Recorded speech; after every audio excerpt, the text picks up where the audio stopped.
se abram os céus e o teu reino venha. Nossa fé está no nosso Deus. Que se abram os céus sobre essa cidade, que o teu reino venha sobre as nossas vidas. A nossa confiança nessa noite está depositada somente no Senhor. Grande Deus, que os céus fechados se abram, teu reino venha mover. Move entre nós, Senhor. Declaramos que a nossa fé e esperança não estão no governo, não estão nas nossas autoridades, mas está no Senhor. A nossa fé não está na nossa saúde.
Que bom sempre estarmos juntos.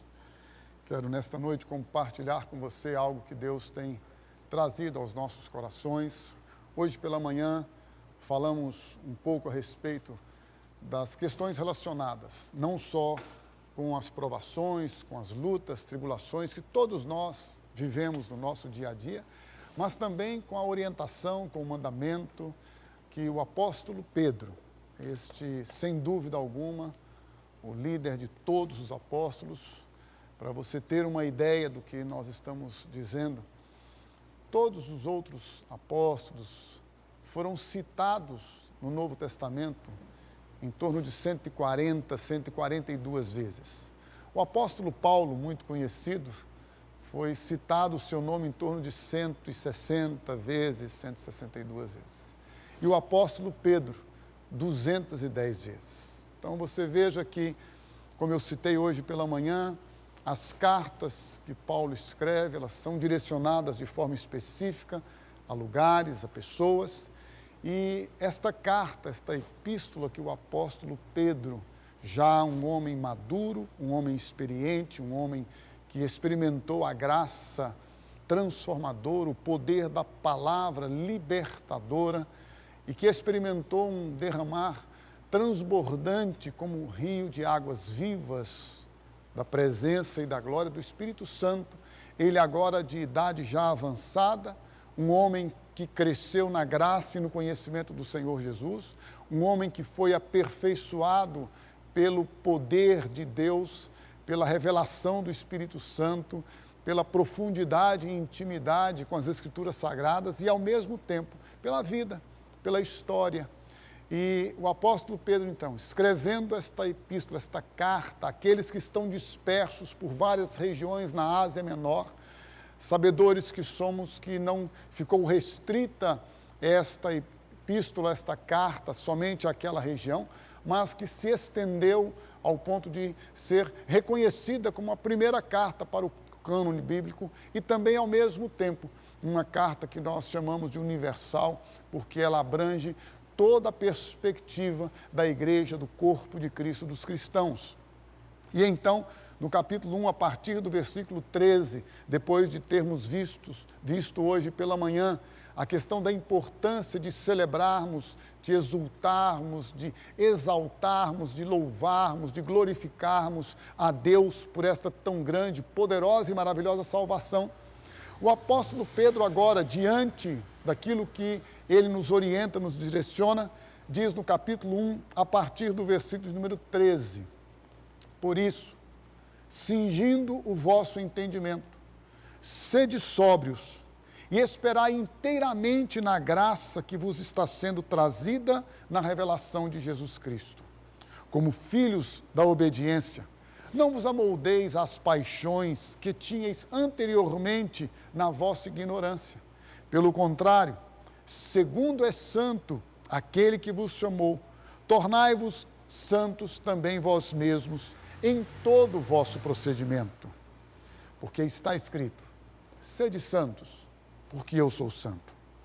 Ora, se invocais como Pai, aquele que, sem acepção de pessoas, julga segundo as obras de cada um, portai-vos com temor durante o tempo da vossa peregrinação, sabendo que não foi mediante coisas corruptíveis, como prata ou ouro, não foi por estas coisas que vocês foram resgatados do vosso fútil procedimento que vossos pais vos legaram, mas pelo precioso sangue. Não foi com prata, nem com ouro, mas pelo precioso sangue, como de cordeiro sem defeito e sem mácula, o sangue de Cristo, conhecido com efeito antes da fundação do mundo, porém manifestado no fim dos tempos, por amor de vós, que por meio dele tendes fé em Deus, o qual Deus o ressuscitou dentre os mortos e lhe deu glória, de sorte que a vossa fé e esperança estejam em Deus. Então, amados, como nós já temos refletido, meditado hoje, tanto pela manhã e agora à noite, é importante entendermos alguns princípios, talvez que são simples, mas fundamentais para a nossa vida. Eu destaquei durante a leitura para você e eu entendermos claramente que não foi prata, não foi ouro, não foi uma religião, não é uma doutrina, não é uma instituição, não é uma denominação, mas é o sangue de Cristo. Você e eu fomos comprados, foi pago um preço, foi derramado sangue inocente de um cordeiro, diz a Bíblia, sem defeito e sem mácula, sem mancha, sem impureza. Um cordeiro santo, um sangue inocente foi derramado por você e por mim, o sangue de Cristo, derramado naquela cruz, para nos comprar, não para nos comprar, para que nós agora tenhamos, entre aspas, o direito à salvação e que agora nós podemos viver como nós desejarmos. E estamos salvos uma vez que cremos em Jesus como nosso Salvador, pelo sangue dele fomos salvos. Deixa eu chamar a sua atenção para algo muito importante, meu querido. Muitas pessoas se assustarão, sim, serão pegas de surpresa na volta de Cristo. Se você não crê nisto, leia a carta que Paulo escreve aos irmãos da Galácia, capítulo 5, carta aos Gálatas, dos versículos 19 a 21, e você vai encontrar ali as obras da carne, onde ele diz que os tais, os que praticam aquelas obras, não herdarão o reino de Deus. Olha que surpresa teremos nós, ao chegarmos diante do Senhor naquele dia, como disse o apóstolo Pedro, ele vai voltar, nós devemos exultar, nos alegrar nisto, em que ele vai voltar, porque há uma salvação, uma herança eterna, imaculada, imarcessível, guardada nos céus para nós, os que cremos. Não o vimos, mas cremos nele, porque cremos na sua palavra, cremos naqueles que anunciaram as boas novas. E aqueles que vivem na carnalidade, eles não herdarão o reino de Deus, porque os carnais não herdam o reino de Deus. Há uma ideia equivocada, até algumas doutrinas baseadas nisso. Não, eu sou humano, eu sou limitado, eu sou finito, eu tropeço aqui, eu caio acolá, eu tenho uma natureza carnal, eu tenho uma natureza pecaminosa. Então deixa eu lhe dar uma notícia tremenda e poderosa. Você foi resgatado pelo sangue do Cordeiro, para que você pudesse morrer para o pecado, como Cristo morreu. Quando ele morreu, a sua morte, a morte vicária, substitutiva, ele não somente morreu a sua morte, mas diz a palavra de Deus que ele nos fez morrer juntamente com ele, matando com ele a nossa natureza carnal, pecaminosa, iníqua, perversa, corrupta, mentirosa. E esta natureza, uma vez que ela foi crucificada e morta com Cristo, diz a palavra de Deus que na sua ressurreição, ele nos ressuscitou juntamente com ele e agora nos deu da sua natureza, ele nos fez participantes da natureza divina.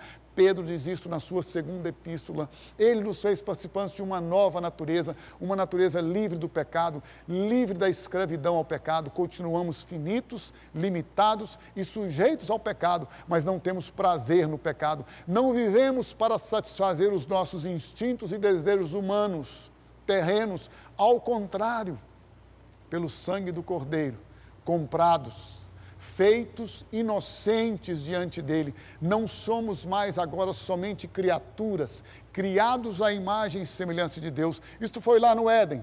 O pecado deformou isto e tirou de nós esta imagem e semelhança, mas Jesus Cristo veio para nos comprar com o seu sangue e fazer com que agora não só tenhamos a sua imagem, muitos filhos semelhantes a Jesus, mas também ele nos deu o direito de sermos chamados e feitos filhos de Deus. E estes filhos de Deus, diz o apóstolo Pedro, eles podem cingir o entendimento. Esta palavra cingir aqui, a ideia dela na questão do contexto daquela época, eles usavam roupas longas, e aquelas roupas longas não permitiam que eles pudessem ter uma celeridade, eles não tinham como ter uma velocidade. Sabe o que eles faziam? Eles pegavam aquelas barras das suas roupas, suas vestes, e prendiam-nas no cinto. E assim eles tinham maior mobilidade e agilidade. E o apóstolo Pedro está dizendo, você tem que cingir o seu entendimento. Você tem que ser sóbrio. Você precisa esperar inteiramente na graça que está sendo trazida até você na revelação de Jesus. Quando você tem a revelação de quem Ele é, você cinge o seu entendimento para ser rápido, para ser ágil, para não estar mais preso, não estar mais limitado. Nada te impede, você é livre e você pode agora andar em santidade e justiça perante Ele todos os dias da sua vida. Você pode abrir mão dos seus desejos, dos seus hobbies, dos seus prazeres, para dizer, vale mais a pena viver para Ele, para a glória dEle, esperando a sua volta com alegria, com exultação, não daquilo que eu possa usufruir para satisfazer os meus instintos carnais ou humanos, terrenos, porque eu devo fazer morrer, diz a Bíblia, todos os meus desejos terrenos que não glorificam a Deus. Não importa se são pecados ou não são pecados, um mau testemunho é algo que eu devo privar. Eu não devo, por causa do meu interesse, por causa do meu prazer, dar um mau testemunho, ao ponto de lembrar que Jesus disse, se você escandalizar um pequenino sequer, melhor lhe fora amarrar uma corda ao pescoço com uma pedra e lançar-se ao fundo de um rio. Porque às vezes você e eu pensamos que a liberdade que Deus nos deu é para que nós possamos viver para satisfazer os nossos desejos negativos. A liberdade que Ele nos deu é estabelecida com limites, porque não existe liberdade sem limites. É por isso que a palavra de Deus diz, todas as coisas me são lícitas, mas nem todas me convêm. Por quê? Porque eu devo viver em santidade e justiça perante Ele todos os dias da minha vida. Fora deste padrão, eu estou fora da submissão ao senhorio de Cristo. E eu disse hoje pela manhã, não existe salvação sem senhorio, não existe senhorio sem obediência e submissão à palavra de Deus. Então o apóstolo Pedro diz, pelo contrário, vocês agora não são mais amoldados, não se amolde, é forma. Você agora não passa pelo molde Você não passa mais agora pelo desenho, o molde de uma roupa. Você não passa pelo molde de uma escultura. Você não passa por uma forma do mundo. Não, você outrora era moldado pelo sistema deste mundo. Você era moldado pelas coisas deste mundo. Você era moldado pelos desejos carnais. Agora não. Agora você é totalmente livre. Por isso o apóstolo Pedro diz, vocês não serão mais moldados às paixões que tinham anteriormente. Porque se você é filho, se você é salvo, você está debaixo do senhorio de Cristo. E se você está debaixo do senhorio de Cristo, diz o versículo 14, como filhos da obediência. Segundo é santo aquele que vos chamou, diz o versículo 15, tornai-vos santos também vós em todo o vosso procedimento, porque está escrito, sede santos, porque eu sou santo. Ora, se invocais como Pai, aquele que sem acepção de pessoas, julga segundo as obras de cada um. Deixa eu dar uma refletida com você nisso aqui. Ninguém é salvo pelas obras. Por quê? Simples. Se você e eu fôssemos ser salvos pelas obras, pense comigo, nós teríamos que fazer as obras, vamos fazer obras. E lá no final, nós vamos dizer, mereço ou não a salvação pelas obras que fiz? Não dá. Então você é salvo pela graça, mediante a fé, seu arrependimento, confissão, revelação do Espírito Santo, e tudo isso é trabalhado na Trindade. É o Pai, o Filho e o Espírito Santo. Então, quando você experimenta esta graça tremenda e você experimenta a salvação da sua alma, você agora vai viver para a glória dele, para as obras que ele estabeleceu desde a fundação do mundo, para que andássemos nelas. E agora sim, as nossas obras, já como salvos, não tem relação com a salvação, agora nossas obras serão provadas. Agora nós vamos ver quem é que está disposto a ter as suas obras provadas pelo fogo. Agora nós vamos ver quem é que está disposto, como diz a palavra de Deus no versículo 17. Se invocais como Pai, aquele que sem acepção de pessoas, ele não faz distinção entre uma e outra não, todo mundo está na mesma linha. Julga segundo as suas obras, ou segundo as obras de cada um, portai-vos com temor durante o tempo da vossa peregrinação. Eu acho que talvez algo que a gente precise entender melhor é o nosso estado aqui nesta terra. Nós estamos aqui para vivermos para sempre e findar a nossa existência na morte, ou nós estamos aqui de passagem, peregrinos, sem endereço físico, sem endereço nosso. Não estou aqui em momento algum dizendo que você não possa ter casa própria, viu? Eu estou dizendo em relação à nossa conexão com Deus, à nossa vida espiritual e à nossa expectativa da nossa existência. Porque se eu existo para satisfazer os meus desejos e para juntar e para ter nesta terra, eu não existo para a glória de Deus. Se eu tenho tudo que Deus me dá e Ele me dá do bom e do melhor, porque a vontade dEle sempre é boa, agradável e perfeita, Ele é o Deus que supre todas as nossas necessidades segundo as suas riquezas, Ele é o Deus que nos dá em abundância para que tenhamos não somente como suprir as nossas necessidades, mas também para repartir, mas nunca o meu coração pode estar firmado nessas coisas, ou nunca eu posso estar enganado, pensando mais nestas coisas do que nas coisas celestiais. Por isso que a Bíblia diz, pensai nas coisas que são do alto e não nas que são terrenas. Buscai as coisas de cima e não nas terrenas. Esta é a direção, este é o alvo, é lá de cima, é olhando para Jesus, autor e consumador da nossa fé. Então, quando você faz isto, o apóstolo Pedro diz, olha, suas obras poderão ser julgadas. Você terá suas obras para mostrar, você terá sim coisas para dizer, eu fiz porque era o plano de Deus para que eu fizesse. Eu não coloquei a mão no arado e fiquei olhando para trás. Eu não desci do barco para olhar para a ventania ou para sentir a ventania e ter medo. Eu entrei neste barco e dele não desço. Eu coloquei a mão deste arado e não solto. E eu vou olhar sempre para frente, olhando para Jesus, autor e consumador da minha fé. Então o apóstolo Pedro diz, neste tempo da sua peregrinação, você não viva de acordo com as loucas paixões que você vivia antes de ser resgatado pelo sangue do Cordeiro. Mas saiba disto, não foi com prata, nem com ouro, com coisas corruptíveis, mas com o precioso sangue do Cordeiro que você foi atraído, conquistado, você foi redimido, você foi resgatado, foi pago um alto preço por você. E então a palavra de Deus nos chama a atenção no versículo número 21. Por meio dele, tendes fé em Deus.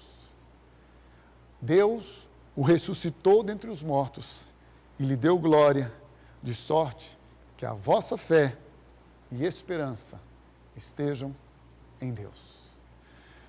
Lembre-se, meu amado, que neste mundo nós teremos, como diz a Bíblia, muitas aflições. Passaremos por muitas dificuldades, é verdade. Lutas, tribulações, todos nós estamos sujeitos a estas situações e não há por que ficar questionando ou indagando. Mas uma coisa é certa, se a minha consciência, se o meu entendimento, se o meu coração estiverem sempre pautados nos princípios da palavra de Deus, para que eu busque a cada dia viver a experiência de intimidade, de relacionamento com Ele, eu vou viver sim para o louvor da sua glória.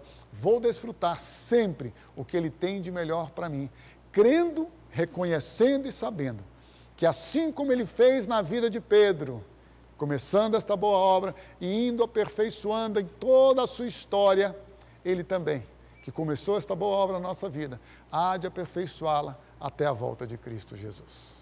Quero orar com você agora, pedir ao Senhor que derrame sobre a sua vida, sobre a sua casa, a graça abundante que vem dEle, o amor do Pai, e que em todo o tempo você e sua casa desfrutem deste maravilhoso amor do Pai. Vamos orar agora. Paizinho amoroso, Tu és Deus bom e a Tua misericórdia se renova a cada manhã. Mais uma vez, como igreja, queremos clamar a Ti, Senhor, mas ao nos achegarmos diante de Ti, nos prostramos, nos humilhamos e pedimos, Pai, perdoa o nosso pecado, perdoa a nossa iniquidade, perdoa a nossa idolatria, Senhor, e sara a nossa terra. Deus, tem misericórdia da nossa terra, Senhor, e não permitas, Deus, que este vírus continue a matar tantas pessoas, Senhor. Tem misericórdia, é o clamor da igreja, Deus, é o clamor do Teu povo, dizendo, Senhor, socorre-nos dos céus, envia uma palavra de cura, Deus, envia a manifestação do Teu poder. A Tua palavra nos diz que o Teu poder se manifesta dos céus, trazendo a cura para a nossa terra. Nós clamamos a Ti, Senhor, nesta noite, Pai, sara a nossa terra. Deus, que em nome do Senhor Jesus, cada família, cada lar que tem nos assistido, que tem nos acompanhado, receba de Ti a provisão dos céus, a bênção que vem do Pai, e que em todo o tempo, Paizinho amoroso, eles possam desfrutar da Tua superabundante graça. Assim eu abençoo todos aqueles que estão conosco nesta noite, em nome de Jesus. E eu não poderia encerrar sem pedir a você mais uma vez, paciência, prudência, vamos permanecer debaixo de orientação científica, debaixo de orientação de pessoas que têm a capacidade científica de nos orientar quanto ao procedimento, como devemos fazer. Eu sei que é horrível este isolamento, nós sentimos profundamente, né? Mas é importante nós cooperarmos e você, como cristão, cooperar não só ficando, né, e permanecendo o mais isolado possível dentro das medidas que têm sido orientadas, mas também clamar àquele que pode trazer a libertação, a cura e a bênção para a nossa terra. Que o Senhor abençoe você e a sua casa em todo o tempo. Até domingo que vem, se Deus quiser, eu espero você aqui com a graça e com a bondade do Senhor.